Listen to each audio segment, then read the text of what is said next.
आदिवासी महिलाओं को वस्त्र पहनने का अधिकार नहीं था।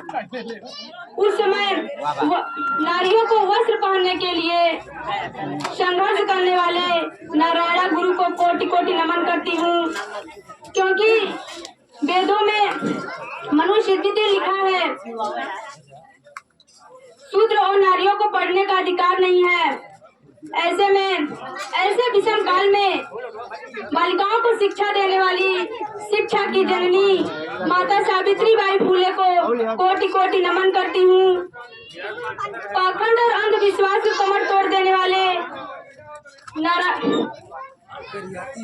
पेरियार रामास्वामी नायकर को कोटि कोटि नमन करती हूँ।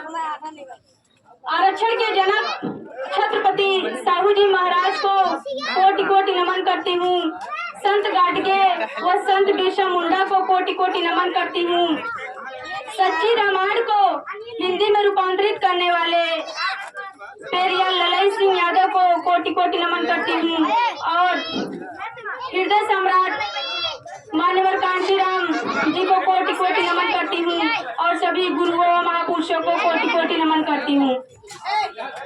आज के उत्सव के परम आदरणीय अध्यक्ष जी, आदरणीय मुख्य अतिथि जी, दूर दराज से आए हुए संभ्रांत नागरिक बहनों व भाइयों, मैं आप सबके समक्ष एक ऐसे महामानव के बारे में बात करने जा रही हूँ, या यूँ कहिए शूद्र व नारियों के भगवान के अवतार के बारे में बात करने जा रही हूँ, जिनका जन्म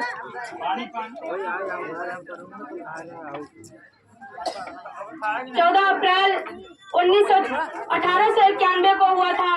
इनके पिता का नाम रामजी राव, माता का नाम भीमाबाई था। वे अपने माता पिता के 14वें संतान थे। इनके पत्नी का नाम रमाबाई था। इनका जन्म इंदौर जिले के महू छावनी नामक ग्राम में हुआ था।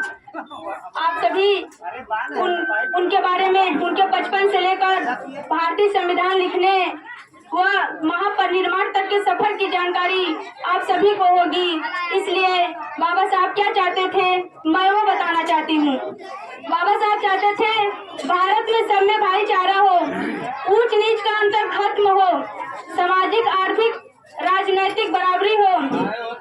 इसके लिए बाबा साहब ने 3 मूल मंत्र दिया: शिक्षित बनो, संगठित हो, संघर्ष करो। तभी किसी शायर ने कहा है, मुझे तो अपनों ने लूटा, मुझे तो अपनों ने लूटा, गैरों में कहाँ दम था, मेरी कश्ती वहाँ डूबी जहाँ पानी कम था।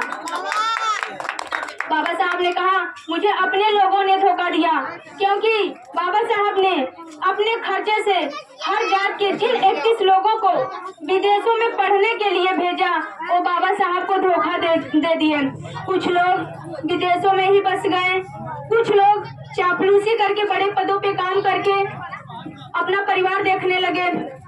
अब वो लोग बाबा साहब को ही नहीं, पूरे मूल निवासी समाज को धोखा दिया है।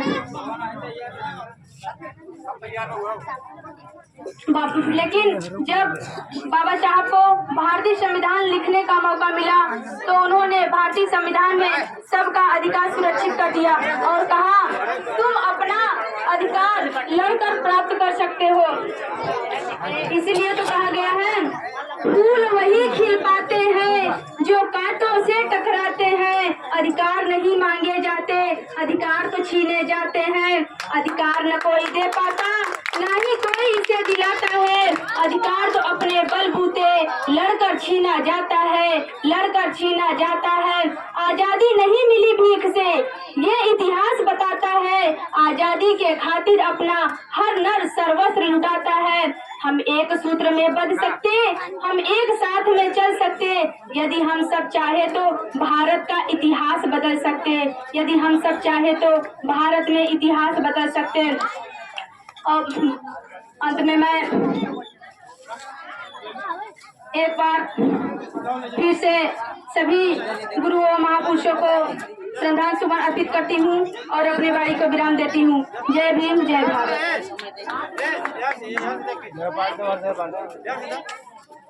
तो कल हमारे बीच बहुत ही अच्छा विचार रखी कुमारी रचना भारती जी। हम लोगों को बहुत अच्छा विचार रखे। इन्होंने कहा कि हमें पढ़े लिखे लोगों ने बाबा साहब को धोखा दिया। वास्तव में खतरा हमें उनसे नहीं है जो मेरे लिखे संविधान को छेड़छाड़ करते हैं।